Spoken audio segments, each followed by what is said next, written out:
Okay, good evening, everyone. Looks like we have a number of people who are still trickling in. See some familiar faces here from Agudas Shalom and some new faces of friends who are coming on from Facebook, I presume. Welcome, Bubby and Zadie. Good to see you. It's always good when the grandparents join the shiurim. All right. And looks like, okay, just a little bit of background before we start.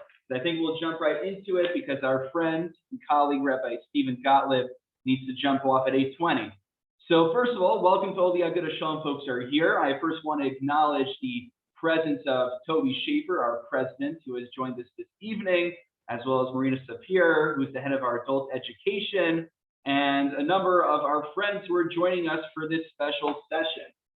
So the way this kind of came together is, Yair, what do we call it? A preacher, a teacher, and an outreacher. So I think technically I'm the preacher. Apparently I'm very preachy. Yair is a teacher. He'll talk about himself in a moment in Jewish education. And Stephen Gottlieb works in Kiruv and an shul. So you'll tell us more about that in a moment. I don't want anyone to think that we are the sole great experts on the topic of Kiruv or even the subtopic of modern Orthodox Kiruv. What my friends, Rabbi Lichtman and Rabbi Gottlieb, are doing with me today is really just recreating an experience that we had a few years ago when we were in Smicha. The three of us were in Rabbi J.J. Schachter's Chabura together. And aside, of course, for the free pizza that was offered, which is always a huge commodity when one is in yeshiva, it was very fun. We had our armchair discussions about the future of modern Orthodoxy and how things are progressing. So this is really us kind of missing that and having withdrawal issues. So we're coming together once more to have a fun armchair discussion about just our personal perceptions, particularly tonight on modern Orthodox Kiruv. But of course, if you enjoy this armchair conversation that we are having, we welcome you to let us know. And of course, if this does become a thing, not just a one-off, we may want to have guests on. And we welcome you to let us know what you would want to hear about next and who you think might be an interesting guest to have on the show, because that'd be a great opportunity to diversify the people that we bring on. So without any further ado, I want to turn the mic to Yair. We're not going to call each other rabbis, we're all friends over here. And then to Stephen. All right, thank you, Moshe, Rabbi Kurtz, to many of us, to myself included. So just by way of brief introduction, my name is Yair Lichtman. I went to school, as Moshe mentioned, with Moshe and Steve. Now I'm teaching Gemara to middle school students at Westchester Day School, and I'm hoping in general to build a career in Jewish education primarily, but not exclusively. For me, I really enjoyed preparing for this topic and getting into these issues through a number of academic presentations, essays written by people like Adam Ferziger and Jack Wertheimer, as well as a little bit of my own experience with a couple of Kiruv or quasi-Kiruv type of experiences. I hope we'll have the opportunity to reflect more on that as we chat together today. Steve, you're up. All righty. Hello, everyone. Thank you to Moshe for the kind introduction. My name is Stephen Gottlieb. I am an Avrech, which is essentially a Beit Midrash fellow at Beit Midrash Zikron Dov of Toronto. This is an affiliated institution with both Yeshiva University and Torah Mitzion, as well as the rabbinic educator at the Village Shul Esha Torah Learning Center, which is also in Toronto. A truly special shul. People of all observance levels come together to sing, daven, and do all of that fun stuff with each other. Great. So I'll take it from here just to give a couple of, I guess more targeted pieces of introduction into the conversation that we'll be having. The first is that the conversation doesn't really make that much sense without defining our terms. And so I'm going to provide a sort of very rough definition of what we mean by the term Kiruv. And hopefully that'll be a little bit interrogated by everyone here, including Moshe and Steve, but also everyone else. What I mean by Kiruv, and I think we'll use the term Kiruv to denote, is programming whose goal is to attract less affiliated Jews to greater Jewish religious affiliation. We're going to be deliberately vague about whether that means, within a denomination or cross-denominationally. and even about what it means to affiliate, if that means something with regard to belief, to practice. Hopefully we'll raise some of those issues as we chat. But I think just as a working definition of Kiruv, that's how we'll use it. We'll also not try to define modern orthodoxy too precisely. I think the books have been written and the symposia orchestrated that try to define modern orthodoxy. Many of us are here with our own definitions of the term.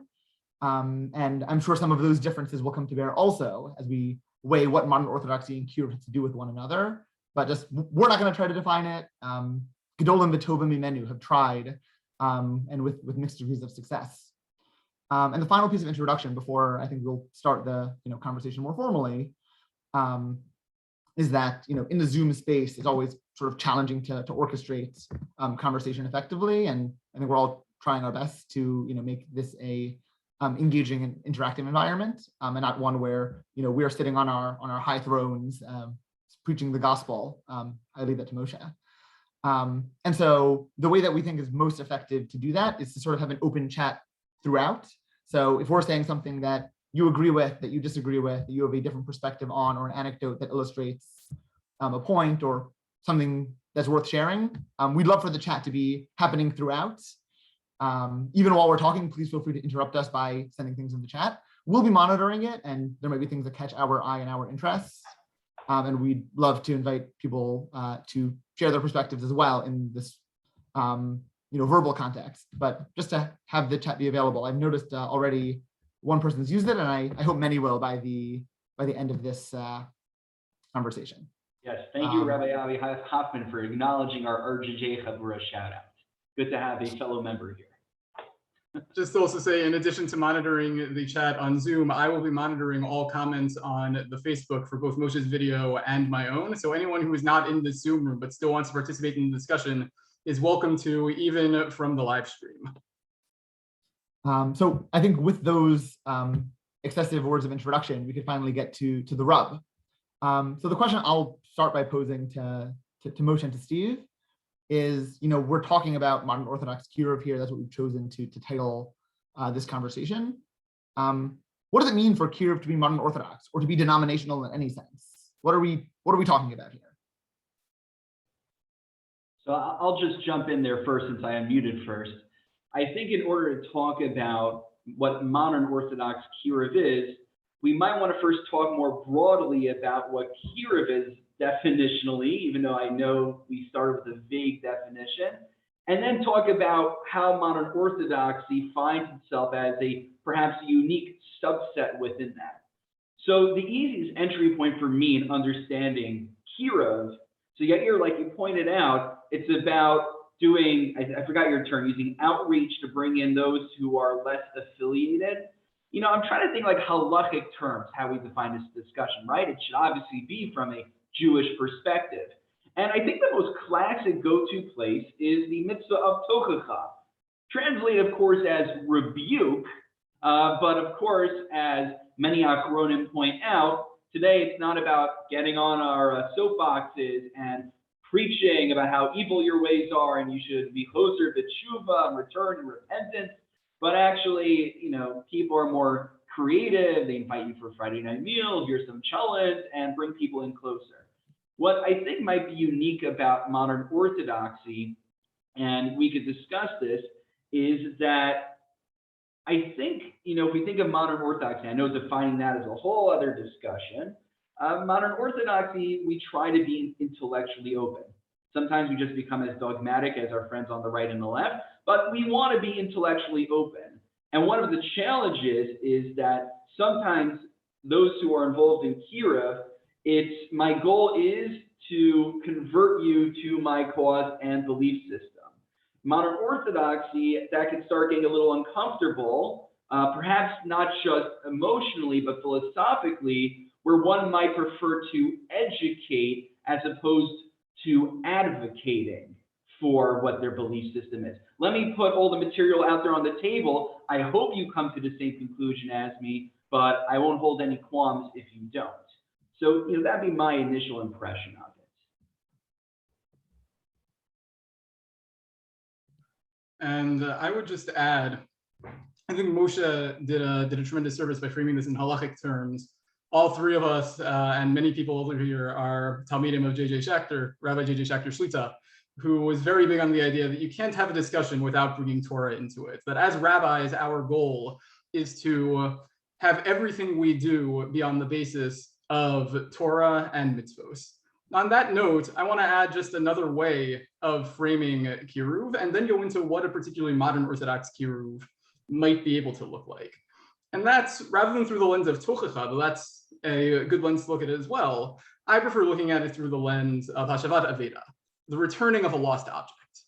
That Judaism is fundamentally about learning Torah and fulfilling the mitzvot that come from it. And in fact, every single Jew in the world, regardless of denomination, regardless of personal identity, has a share in that Torah. Torah tzivu lanu Moshe Marasha Kilat Yaakov. It is the inheritance of all of the people of Israel. And as rabbis, as educators, as leaders of the Jewish community to be, we have an opportunity and in fact an obligation to return that to people who, for one reason or another, no longer have access to it. Not in order to create a cookie cutter army, but in order to return to a sense of authentic Jewish ethos, practice, and just general sense of community involvement that may have gotten lost along the way. Being able to bring back the textual identity of what it means to be a Jew, and in fact, what it also means to be an Eved Hashem, a servant of our Creator in this world. And again, that doesn't mean everyone comes out of it the same way. That means that people bringing their identities, their practices, their own style into it fully, but understanding that being Jewish is not only about certain slogans or particular involvements in youth groups, but really about Torah. And that Torah has something to say to each and every Jew, no matter what vantage point they're looking at it from. We only need to open up our ears to listen to what Torah has to say. And on that note, I think modern Orthodoxy, broadly defined, is really in a very, very unique place to offer that.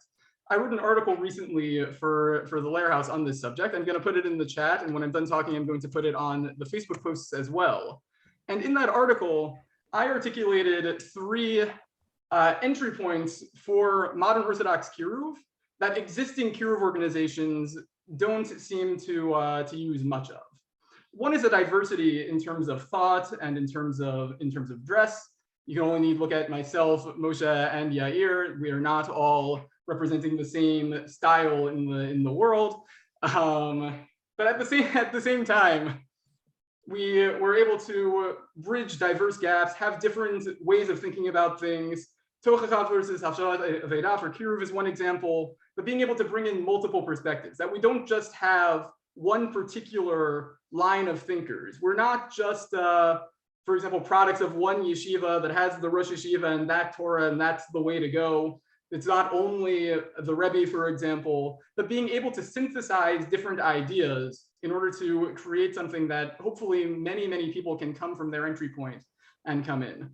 A second entry point for that the modern Orthodoxy is unique for is Torah Umada, which also is something that's hard to define, the synthesis of Torah and secular studies in the world. But let's say you're on a college campus or you're working with young professionals who have a particular way of looking at the world, particular subjects that they connect with and that they feel are an important part of them. Bringing that into their service of HaKadosh Baruch Hu, allowing that to have its own meaning, not only as its own little thing on the side, but giving it a sense of religiosity in their lives as well, is something that a uniquely modern Orthodox perspective can add. And finally, the inclusion of Talmud Torah on a high level for women. Obviously not only coming from men, coming from women as well, but being able and willing to expose women who are more intellectual to Gemara, for example, to Talmudic intricacy. Being willing to allow all heights of Torah learning and Torah growth to be reached by every member of our community, rather than just 50% of the community, is something that's incredibly, incredibly important and often lacking in what we can call a more Haredi, right-wing Kiruv environment. modern Orthodoxy is in a particular place to include all three of these just practically within an approach to Kiruv, and thus reach so many more people than are currently being reached by the existing common models. Steve, thanks for that.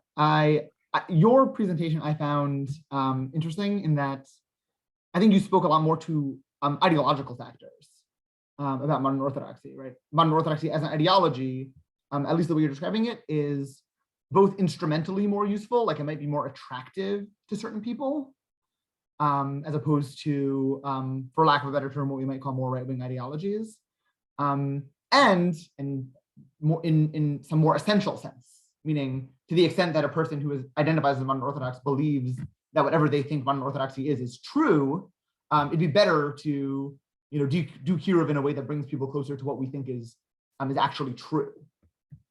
For me, what this raises is a sort of parallel question, I guess, which is how much is Kiruv motivated by a desire to bring people closer to some broad klal called Judaism, versus how much it's related to specifically modern Orthodoxy or any given denomination, right? If I'm doing Kiruv as a modern Orthodox person, have I been successful if the person I'm being makarev is now a chassid?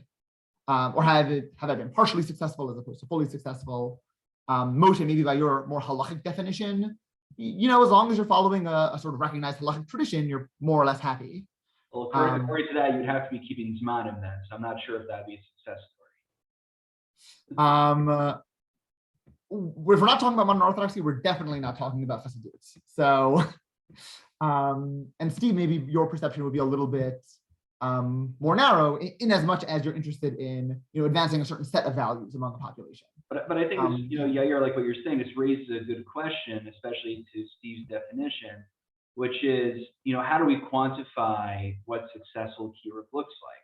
So if one takes a halachic tokacha approach, simply the answer is the more observant the individual is, the more mitzvos they take upon themselves, the more careful they are about shmiras halacha and keeping the laws of the Torah, the more successful Kiruv has been. I mean, we could talk also about people who jump in for a moment, they're all fired up and then it fizzles out. I mean, that's another issue we could talk about. But, Stephen, I want to hear more. A lot of programs, particularly those that are just Jewish, especially the non-Orthodox ones, like BBYO, you think about it, they're trying to cultivate Jewish identity.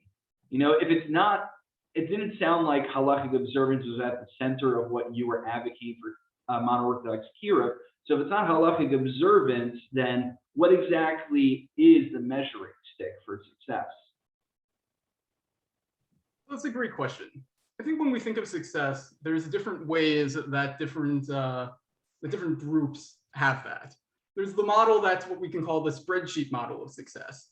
How many people at the end of a fiscal year for you are now keeping Shabbos, keeping kosher, wearing a hat, et cetera, et cetera. How many women, when they get married, that you were makar for wearing shaitels or versus tifels versus not covering their hair? Those are spreadsheet models. That's regarding the end result of observance.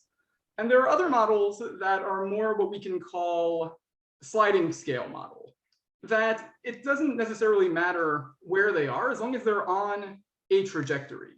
And this is where I think it's important to differentiate Kiruv from what we can call loosely Jewish inreach, reaching into a particular group and allowing that group's values to internally become strengthened. I would include in that category various organizations that are focused exclusively on people who are already Orthodox and strengthening that identity, as well as organizations that are quote unquote just Jewish and are focusing on a more general Jewish theme divorced from a conversation about halacha and about Torah. What I think is the ideal is to understand, at least from my perspective, that the conversation doesn't begin until Torah and mitzvot are at the center.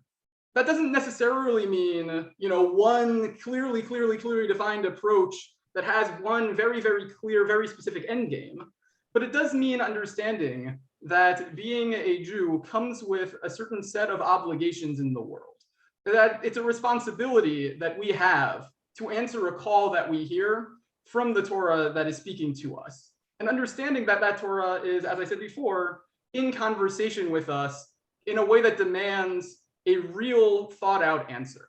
And as long as people are thinking about that answer, as long as people are saying, I want to understand better what Torah has to say to me and bring it into my life and the life of my family and the life of my future children and the life of anyone who I end up teaching, that's already the beginning of a success.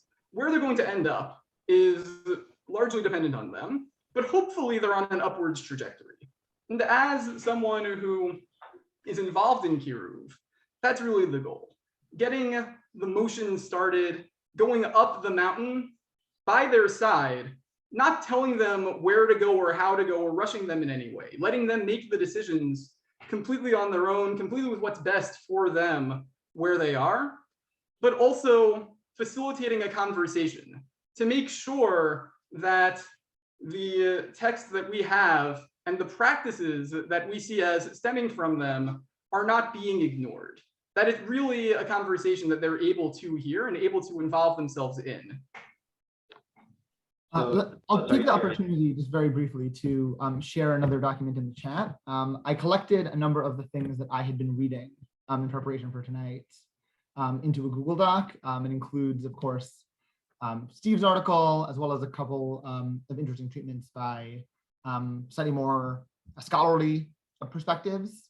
I think it'll be useful. And the reason I mention it now is because there's one passage in a chapter of Jack Wertheimer's new book, A New American Judaism, where he sort of interviews Kiruv professionals. And it sounds like from sort of self-described Kiruv professionals, halachic observance per se, or relationship to Torah per se, isn't the only desired outcome. So they mention, he has a couple of quotes there that sound like, if a person, if an Orthodox person trying to be makarev someone who is identifies as Reform, and that person, as a result, ends up becoming far more invested in their own Reform Jewish community, but doesn't take on any new mitzvot, but has a stronger sense of Jewish identity, that those practitioners would consider that a success, which I thought was interesting. And that seemed, the way at least he presented it, that was sort of the derech hamelech, so to speak, in Kiruv at work, that this was a sort of standard approach among Kiruv professionals, which I thought was interesting, sort of as a counterweight to what Steve and Moshe are saying. I do want to move the conversation slightly to a more practical direction. Steve, I think we all started talking about this as a result of reading your article. There are two other articles listed on the Google Doc that sort of prefigured Steve's analysis, one by 2 years and then one by like 15. So you're not the first one to the party, but I do think your treatment was well articulated and certainly started a new conversation that hadn't been happening for a while. You argued that modern Orthodoxy wasn't taking responsibility for Kiruv. So can you describe a little bit, like, what is the current landscape of modern Orthodox institutions or individuals who are involved in Kiruv right now? And if it's insufficient, give us your first thoughts as to like, why that is. I would just add to Yair's question, if you can address this.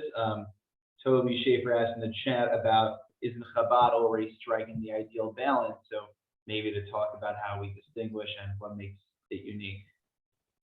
Sure. So if we look at Kiruv, there are really, I think, two organizations that are at the forefront, at least on the campus level. And I'm going to use the campus level just as the paradigm for right now. Those are Chabad and Olami, both of which are very, very large, very well-funded organizations that each have a particular path that they see as being the complete ideal path. Chabad being obviously Chabad Chasidus, and Olami being what we can call vaguely a moderate yeshivish Judaism. Those are really overwhelmingly the campus dominance. And outside of the campus world, again, you see Chabad, you see Eish HaTorah, you see Or Sameach. You don't really see much else. There are two organizations that are kind of out there that people often raise.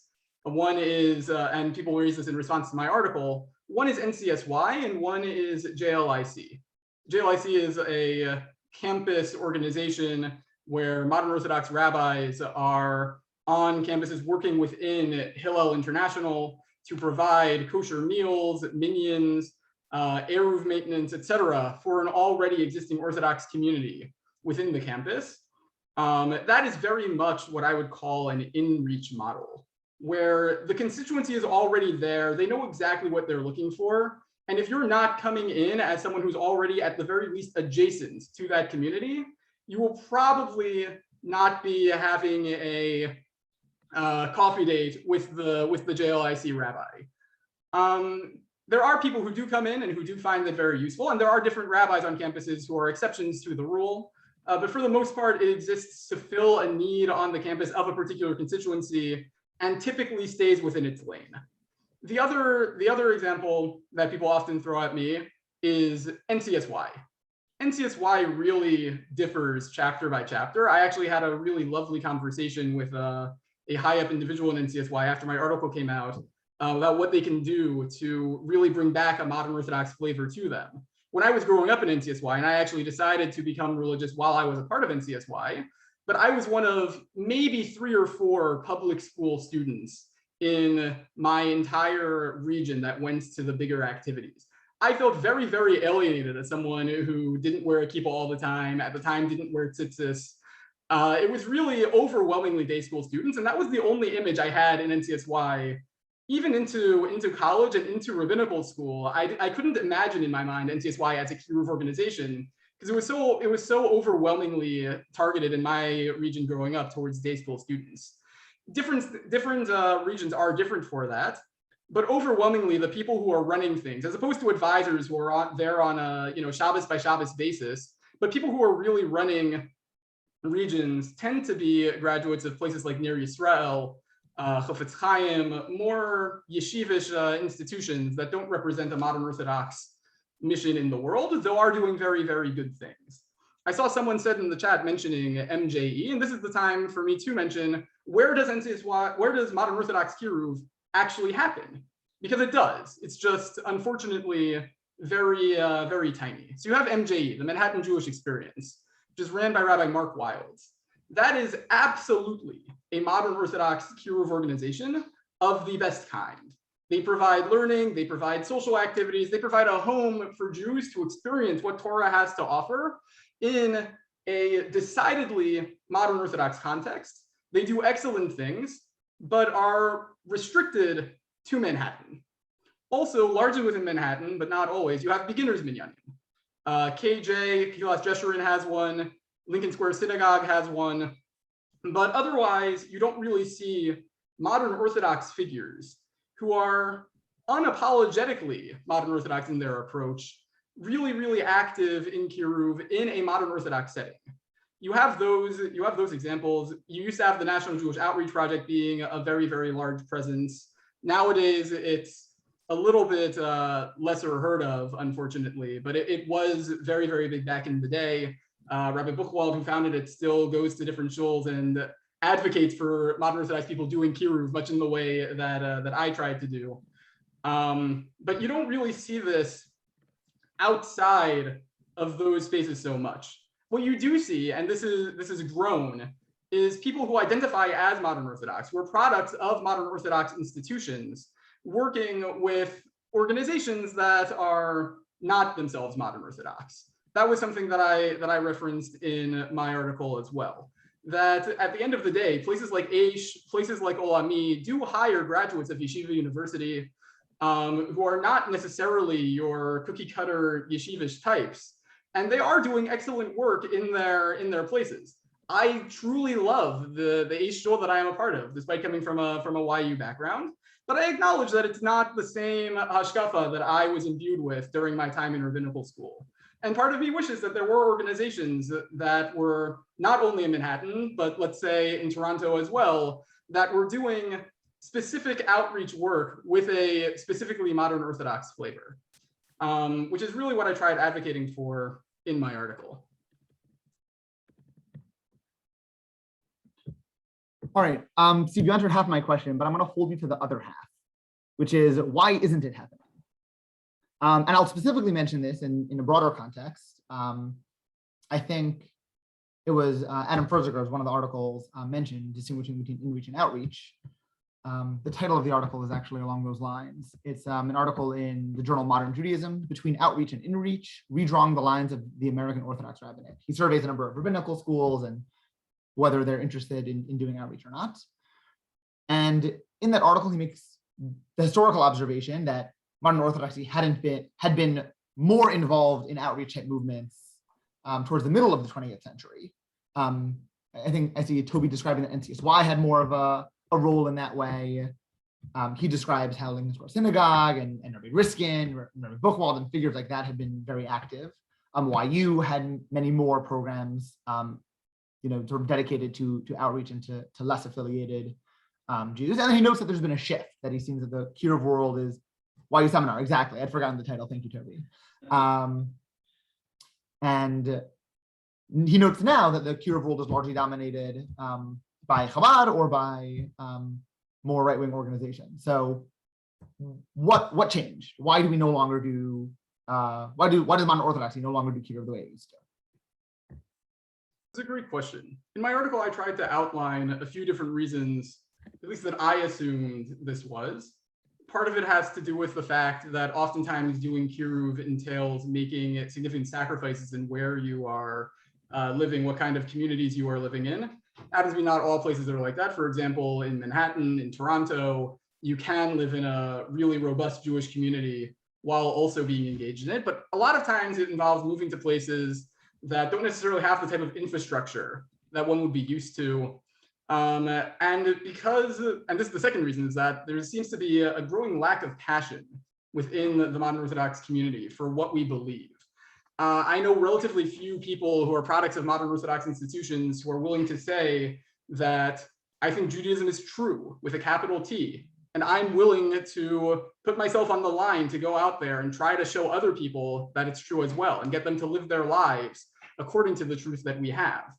And as a result of that, we just don't see people wanting to put themselves in those positions, not going out of their way to talk to new people and introduce them to this concept called Judaism. You don't see people really making the sacrifices in their own lives to be able to do that in the same way that you see, for example, Chabadniks, I think, are an excellent example, moving to literally the middle of nowhere to be the first shul, the first mikvah in their communities. You don't see so many people coming from YU doing that.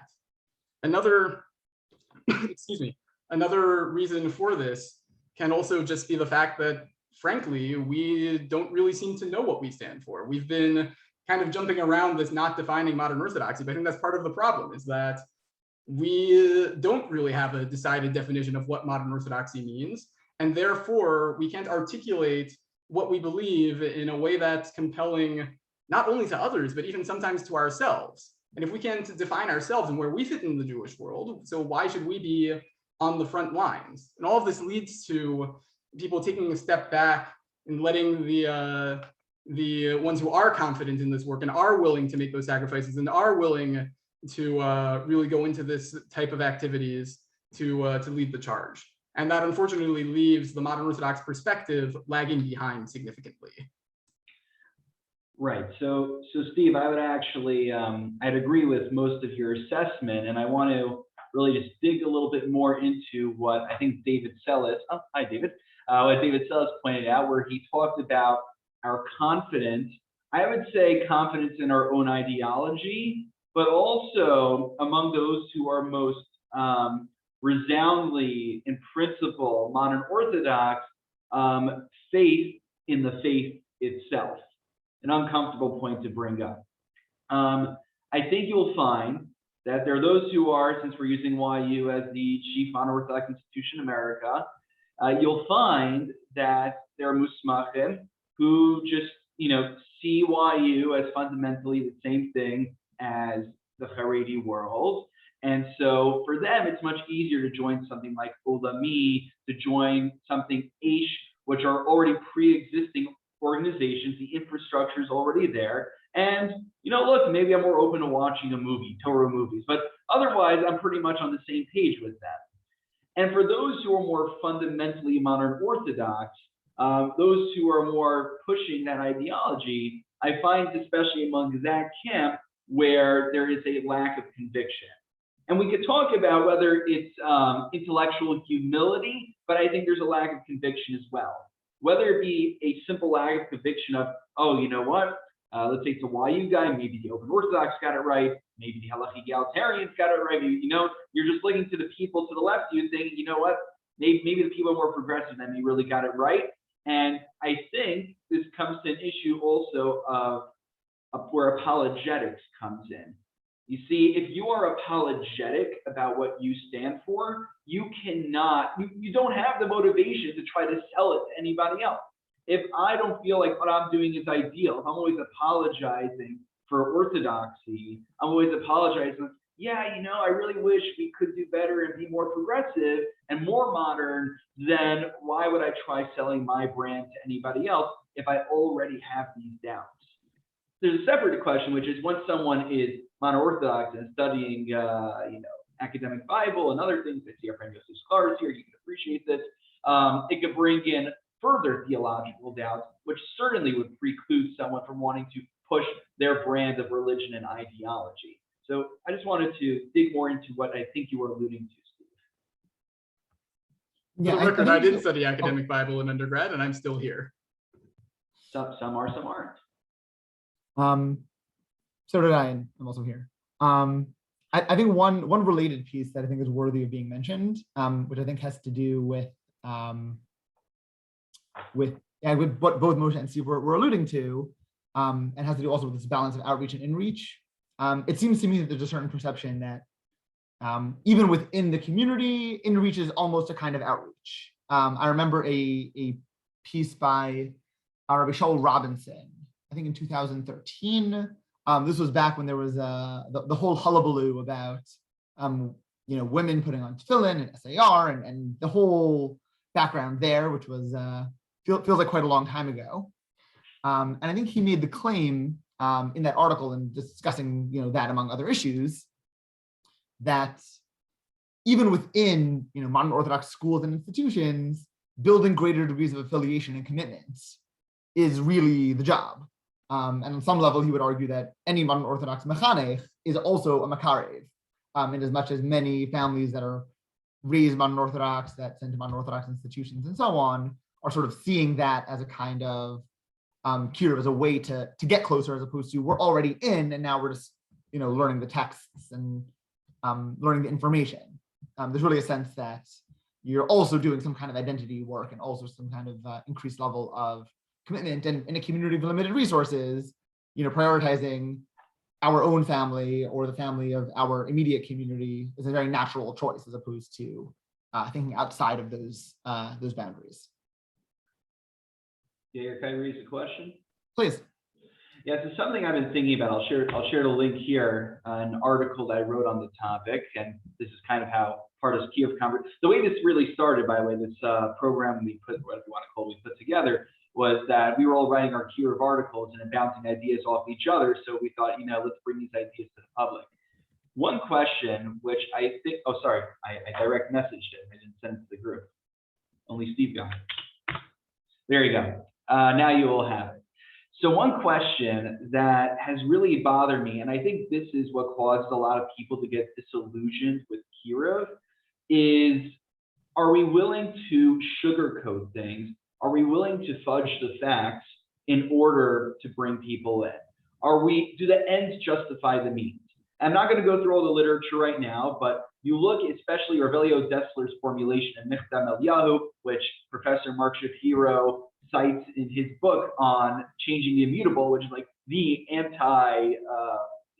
anti-Kiruv book, so to speak.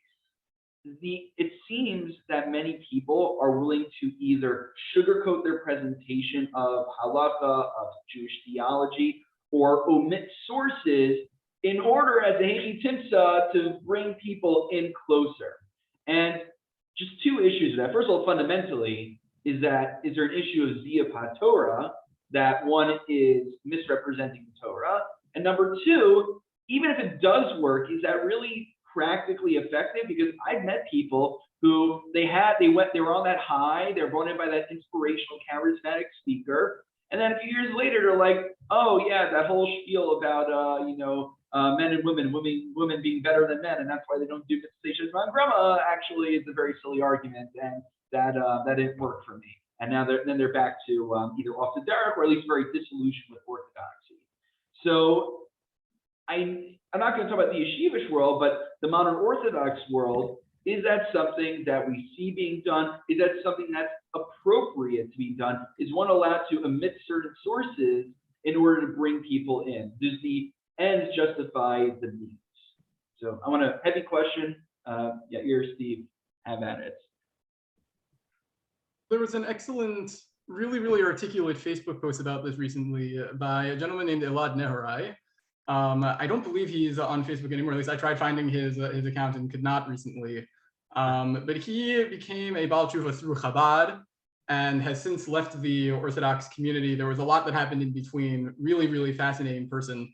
But he had a Facebook post recently, very long, about how he didn't know certain things about Judaism that were really important to know until he was already engaged to his wife. And at that point, you know, the only way for him to go on was either to be in this situation of feeling intense dissonance about something he wasn't prepared for within Judaism, or breaking off his engagement with a girl that he loved. And he talked about how difficult that was. He did not break off the engagement. He stayed with her. But it was a tremendous post that really got into, I think, the nitty-gritty of this question. That ultimately, if we are not honest with people, if we try to sugarcoat things, it can hurt much more down the road. Not only the people in question, but come back to bite the community as well. Because what kind of a community needs to present things in a way that's lying in order to get people? I don't think there's any justification to misrepresent. On the other hand, we do need to use tact in allowing people to see what a Torah lifestyle is like. There's what to be said to the people who say that you come for the cholent, that you form relationships, you have conversations, and people can see what Judaism is like at its best, and then make a decision to at least look into it. But when they're looking into it, we need to make sure that they're looking into it openly and with full transparency, answering questions when asked in an honest and coherent way, understanding that sometimes the answers are not going to be able to be the prettiest in the world, but also understanding that if someone is truly going to be convinced that we possess the truth, that we possess the MS, it needs to be on the truth's terms. And it needs to be something that they can appreciate for what it is, not for what it's propped up to be. And if we're able to do that in a way that's smart, in a way that's kind, and in a way that allows these people, in a term that I actually heard from a Hillel director, that allows them to see what their own Jewish constellation looks like and walk with them down those lines, helping them find how Torah has something to say to them, as I've been saying for this entire time, bringing that all together. That's the way to go about it. Not by lying, not by misrepresenting, not by trying to sell something that isn't there, but by being honest and presenting the truth on its own terms. Very good. Yeah, you're. Yeah, one piece I'll raise, which I think gets back to the modern Orthodox appellation of our topic, and I think this goes back to Avi's point from way back at the beginning about how sometimes the ideology of modern Orthodoxy is either complex or subject to ripe debate, though I'm sure that's also true of ideologies of other subsects and denominations. But to the extent that modern Orthodoxy might be complex or subject to debate, I could see an argument that would say, okay, like in order to get enough commitment to appreciate the complexity and not see it as a turnoff, presenting our preferred vision is somewhat justifiable. I'm not sure where I stand on that. I could be convinced otherwise, and I think Steve's distinction between tact and misrepresentation, I think, is important. There's one question about the order in which you present things. To be perfectly clear, like students who grow up modern Orthodox have the same thing, right? We're not teaching them that their Jewish identity will eventually require certain sacrifices when they're married. but we'll tell them that eventually when it's appropriate. And if it's true for members of the community growing up, I could see an argument that would say it should be true also for people who are sort of entering slowly. The one key difference is that in one situation, we're talking about kids, and in another, we're talking about adults. And it's possible that when working with adults, a greater degree of transparency is more justifiable. I think there was one other, I guess, perspective I wanted to raise, and I'm sure Moshe and Steve might push back on me on this. I think we might be able to deny the premise. Steve, especially you'll disagree with me on this because you wrote the article advocating in favor of modern Orthodox Kiruv. And the articles I cited, or I collected, that agreed with Steve, and the ones that responded still more or less agreed with the premise that it would be better were there more modern Orthodox rabbis and lay people involved in Kiruv. I could question that and say, maybe not, meaning maybe it's great that there are Jews out there who are involved in Kiruv, and Chabad does a great job, and Olamid does a great job, and lots of these organizations are effective in terms of increasing commitment in various kinds of ways. And Jack Wertheimer collects a little bit of data about this. He argues that we're not exceptionally effective, but moderately effective. And maybe modern Orthodoxy could afford to focus on other things. I know, Steve, in your article, you referred to another The Lehrhaus article. For those who don't know, Steve was an editor of The Lehrhaus, so he is certainly partial to their content, which I also enjoy, by Gil Pearl, arguing that different subsects of the broader Jewish community tend to have their own driving essential values. And he mentions that Chabad's essential value is Kiruv, and maybe religious Zionist communities have the essential value of Israel, and Haredi communities might have essential values of Limud Torah and things like that. Maybe we just don't need to be involved, and as long as the niche is being filled, why should we be doing this? So, Steve, I'm sure your perspective, Moshe, I'd be curious to hear yours, because I know what Steve's going to say. I don't know what you're going to say. So let's start with that. So I'll respond first. I actually need to leave in a minute. I have a prior commitment, unfortunately, that got moved to now and I can't avoid. At first, I just want to make a correction. I am not an editor of the Lehrhaus. I did social media work and website work for them. It's a very lovely organization that I am indeed partial to. All of modern Orthodox Facebook, by the way. Yeah, but not because I'm an editor. It's a conspiracy. Fair enough. But I do want to respond, and this is also responding to someone who in the Facebook chat earlier, not in Facebook chat, in the Zoom chat earlier, brought up, isn't Chabad already like the ultimate paradigm of Kiruv? Why do we need something like that? Can anything really top what they're doing? And I think the answer, frankly, is Chabad's not going to work for everyone. And a yeshivish approach to Judaism is not going to work for everyone. And if there is no modern Orthodox presence in Kiruv, then people who might be convinced that modern Orthodoxy is where they're meant to be will never be able to find it because they'll never see representation there. Women will never see women learning Gemara at a very, very, very high level if modern Orthodox women are not involved in Kiruv who are at that level. Students who have a particular academic approach will never understand that they can integrate that with their Torah studies unless they see mentors, men and women and lay people, who are actively engaged with that in their lives. It's incredibly important to have representation of that vision. And if even a handful of people say, this is the path for me, I cannot imagine Judaism without this path.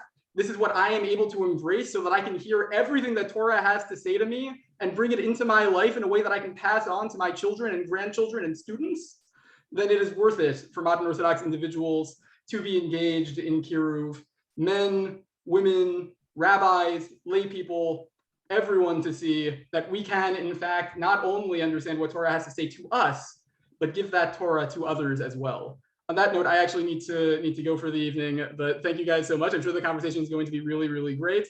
And thank you all for coming.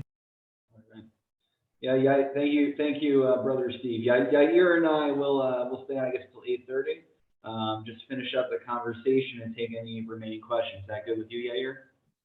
Yeah, I'd be happy to. Okay.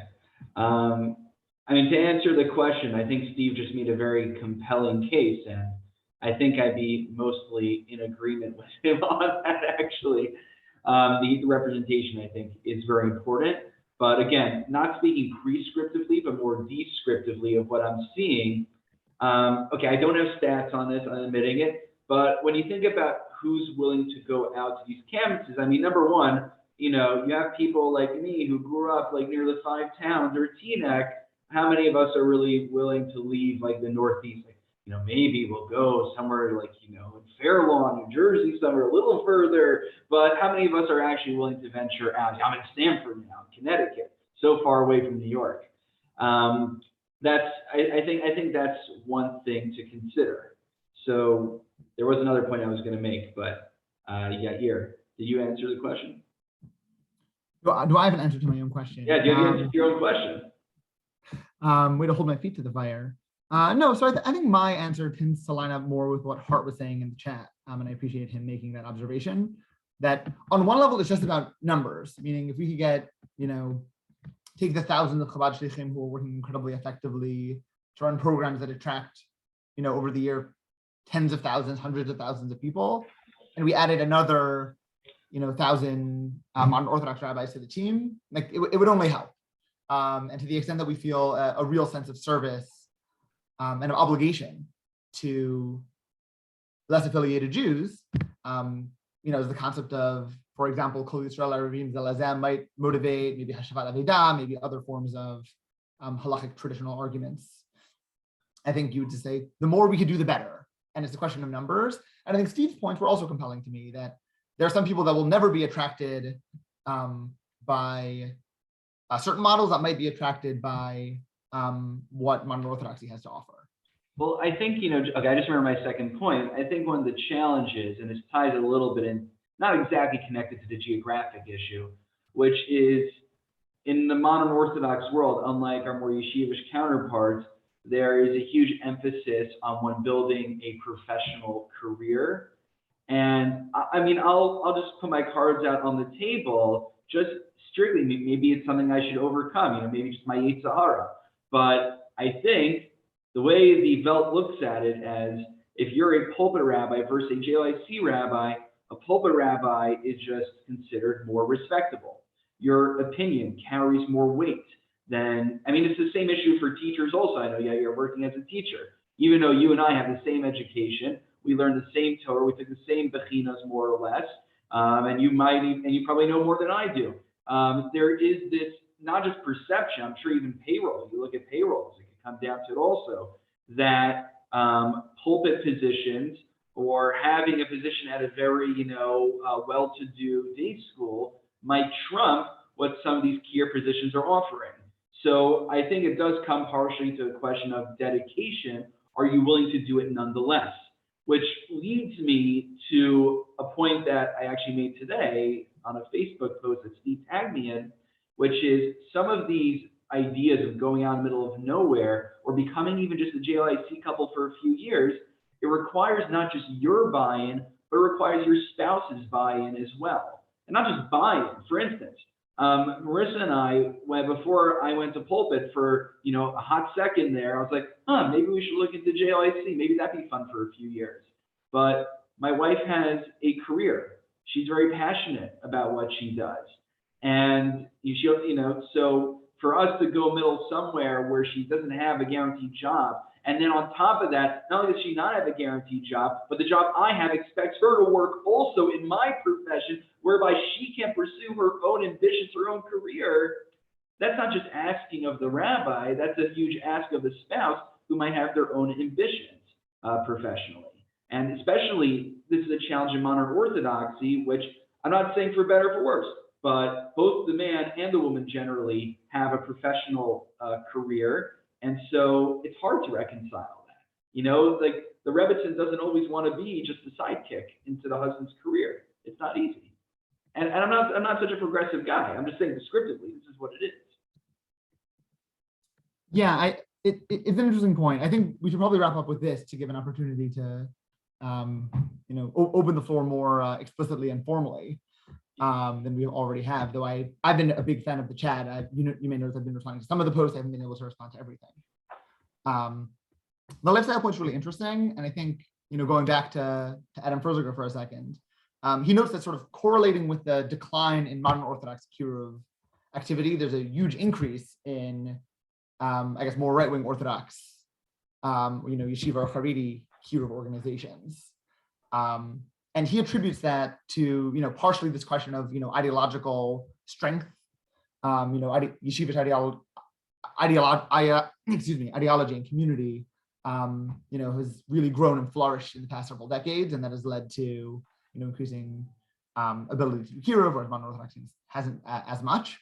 But he also makes a sort of economic observation, which is that Kiruv provides a great economic space for someone who's been learning in yeshiva for 12 years and has few other marketable skills to feel like they're, have a career that's very meaningful. And given that there's so much Kiruv to be done, as long as you could find the donors to support or the organizational or institutional support, you're really going to be able to sustain yourself financially. So, many of these issues can be solved or addressed, with certain kinds of economic perspectives. And I think this is one area where the economics really plays into the picture.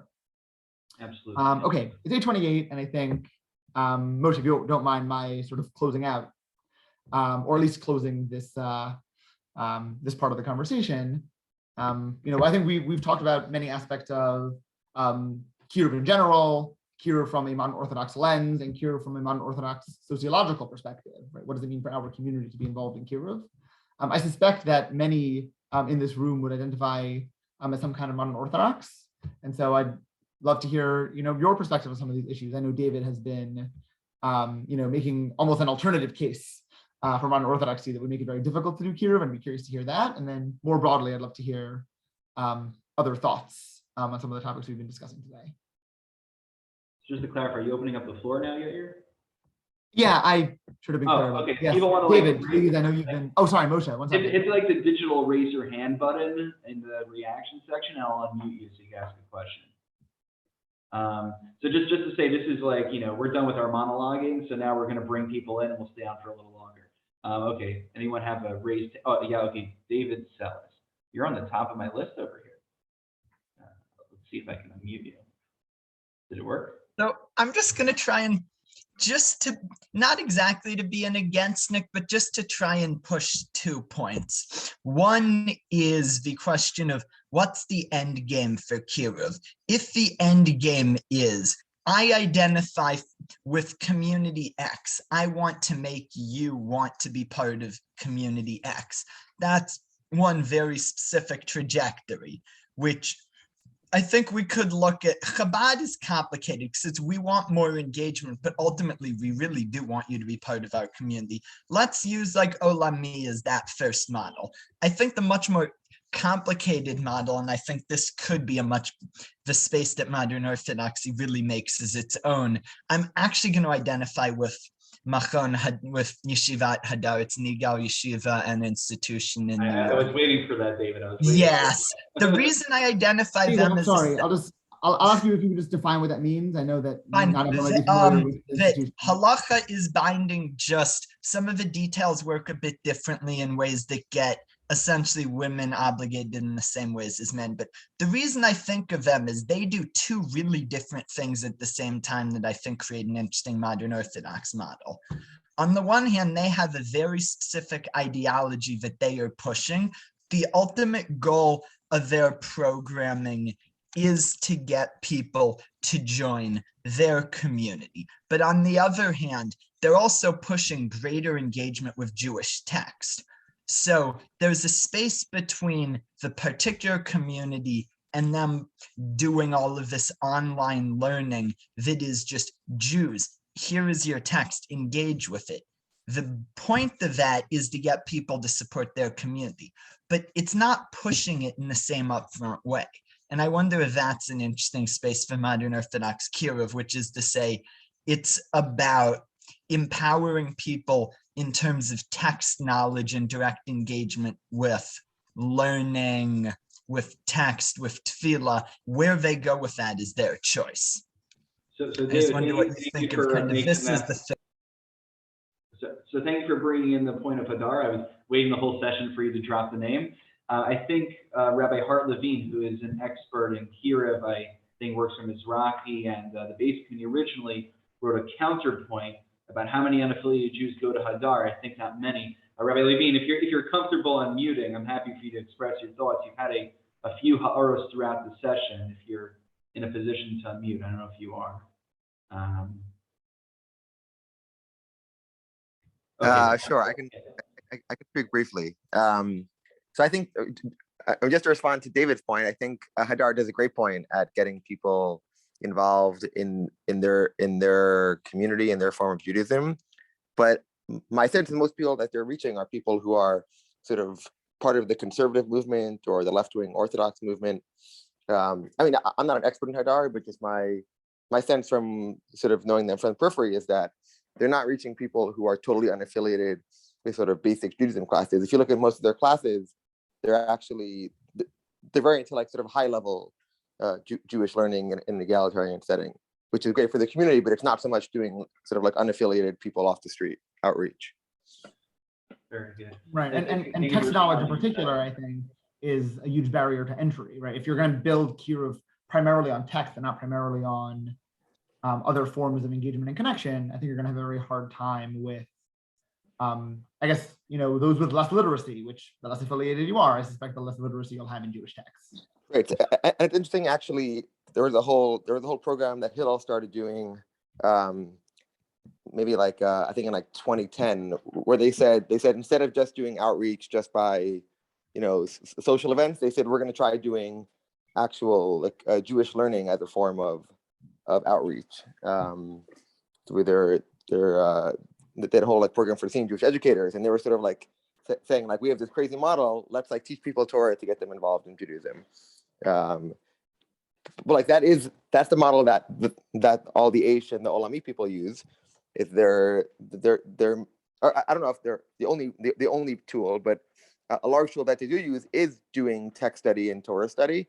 But they've developed a lot of tools and resources that make it very accessible and sort of like basic a beginner's Judaism. Think of all the Aish sort of like fundamentals of Judaism courses that they have. So they've really worked a lot on that, as opposed to in modern Orthodoxy. And my sense with Hadar also is they have, and we have a very great high-level Jewish learning, but we haven't really developed so much basic Jewish text study. Right. Very, very good point. Very good point. Thank you, Rabbi Levine, for weighing in on that. Does anyone else have want to raise a digital hand? Okay, I see my grandfather is raising a hand. You don't know how to do the digital one, so that's good also. Let me unmute you. You can unmute now, Zadie. There. Okay. Zadie. Yeah, I found the discussion very interesting, but I have a perspective, and having been on the face of the earth for 81 years and a few days, and having gone through Kirov, I think I can offer a perspective that might be helpful. I originally joined a conservative synagogue because Bobby wanted to belong to a synagogue. I wasn't particularly anxious, but she wanted to affiliate. We had two choices in our general area, none of them Orthodox of any flavor. One was conservative and one was Reform. Reform synagogues have organs, which is too much like a Christian church for us. And so we didn't want to join that synagogue. So we joined the conservative synagogue. And what I learned in that conservative synagogue, that was the members were not observant. They showed up by car on Friday night. We had our prayer service, and then we'd either drive home or some of us would drive to the local diner for a snack and conversation, then drive home on Friday night. And Saturday we went about our own lives. After a while, we got a new rabbi, happened to be Orthodox. Jeff Wartenberg was his name. And Jeff had an interesting perspective. There are two types of Jews, those who are observant and those who are yet to become observant. And he would stand there on Friday night, because that's where the people were there, and he would hold up the Guide to Conservative Judaism. And he would lecture us in a persuasive manner on a particular act of observance, whether it be kashrus or Shabbos observance, whatever it might be. And he would say, don't take it from me as an Orthodox rabbi. This is your text, Guide to Conservative Judaism, and that's what this says. You couldn't argue with him when he said that. I don't know Bubby's mindset, but as for me, the more I learned, the higher the guilt level rose, and therefore I backed into an aspect of observance. And I continued to back up until it became time to sell the house and buy a house 6.5 miles away to join a young Israel synagogue within walking distance. And my perspective is that I don't see modern Orthodoxy as a defined segment. I don't see yeshivish as a defined segment.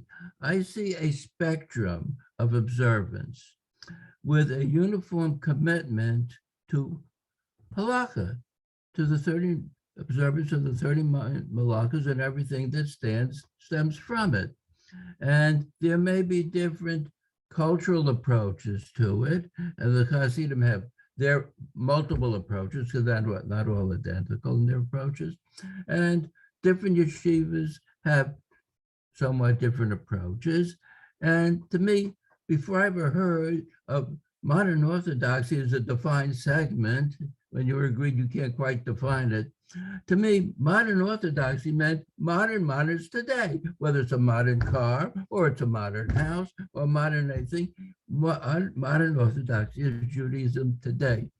And I've davened in your shul a couple of times. I don't see any difference from davening in my shul, which is theoretically a young Israel, but is being run by a very yeshivish rabbi who said, if you have to daven in a modern Orthodox shul, don't go there. It's better to daven by yourself. I don't accept that. Right. My perspective is that people have to learn what Judaism is, and they have to be shown the beauty of it. And then many of them will have a guilt level, and they will back into observance one step at a time. So I think, Sadie, thank you. Into the segments. So thank you, Zadie, for sharing the anecdote and the perspective. I think that, that really gets to the core of the question of Kiruv. Are we trying to actively convince people, or like what you said, are we presenting them with the education so that they can come to the conclusion on their own after, like what you said, all of the guilt finally culminates in that decision. So thank you, Zadie, for sharing that perspective. And I wanted to point out one other thing, if I may. Oh. In the shul that I belong to, the Young Israel in Patchogue, my first Orthodox shul, we took an approach that every Jew is welcome. If you're going to drive, please park, please, not mandatory, please park in the shopping center a block away. Don't park in front of the shul in our parking lot on Shabbos. Everybody is welcome, and we want to have you here. And that provided a basis for Kiruv.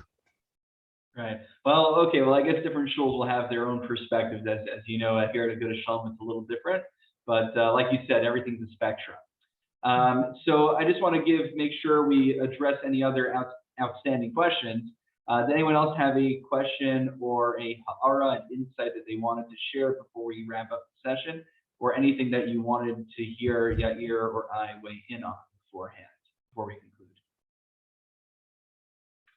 Okay, so my friend Rabbi Yair Lichtman and Rabbi Stephen Gottlieb, who will hopefully be viewing what he missed over here, I want to thank you for your time, and Yair for putting all that work into writing down some of the questions we wanted to address. Again, this was really just a casual conversation of us trying to address and share the questions that are on our mind. We weren't coming to any definitive final conclusions, but if this is something that you enjoyed listening to and you want to hear us do something like this again, I'm sure, we have opinions on a lot of things, and we're amenable to sharing them on other, at least I'm very opinionated, if you've never caught that somehow. So happy to share our ha'aros on other topics as well. And if this, in theory, would become something regular, we're happy to bring guests on of all sorts of different backgrounds to diversify our portfolio. So please be in touch, and please do share your feedback with us either privately or on the Facebook. Okay, Yair, good. Moshe, thank you very much. Appreciate using your Zoom account in particular, but It's a dual Zoom account. Thank you, Aguda Shalom, for giving us the Zoom account for tonight. This is in lieu of my regular share. All right, take care, everyone. Laila Tov. thank you so much.